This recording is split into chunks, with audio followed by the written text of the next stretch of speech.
It's a pleasure to be here, Judyth. Well, you've been doing some amazing things. Tell us a little bit about Sonya.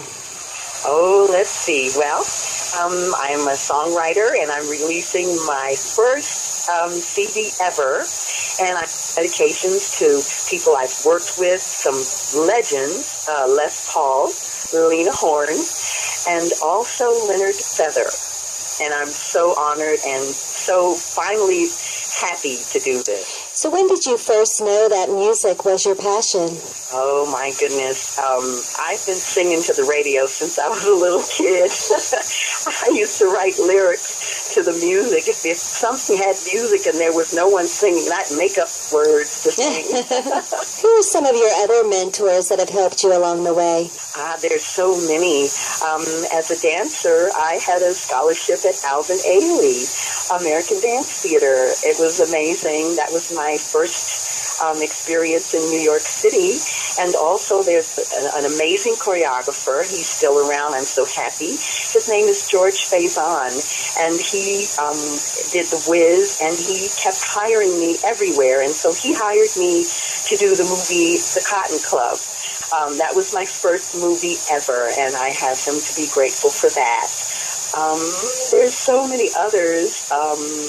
I did a big super tour with two amazing artists, Ricky Martin and Jimmy Buffett. And that was my first experience literally dealing with superstar tours, and it was quite a fabulous experience. How do you personally and physically prepare yourself before you perform? I rehearse a lot, and sing in 8 languages, so especially when I'm singing in another language, I do a lot of homework, because I feel it has nothing to do with notes and things of this nature.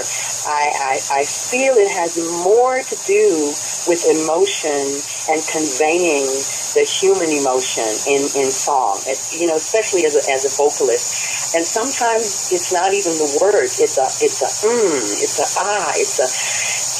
sound that you make. The disco divas had that going on. Donna Summer loved You Baby. I mean, it was in the oohs and the ahs. It was about the emotion. So I hold that very, very high. And of course, the musicianship is amazing. I mean, I tell bass players, I said, look, I'm a dancer. If my behind is not moving from side to side, you are doing something else. If you had the opportunity to collaborate with anyone in the world, dead or alive, who would it be and why?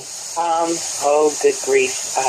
That's a real hard one, but I have to say I have a very high affinity for the females that came along before me. They had such a hard road. It was singing and someone kind of taking their money or kind of lording over them, or, being a maid. So I would love to go back and, sit and hold Billy's hand and sing a song with Billie Holiday.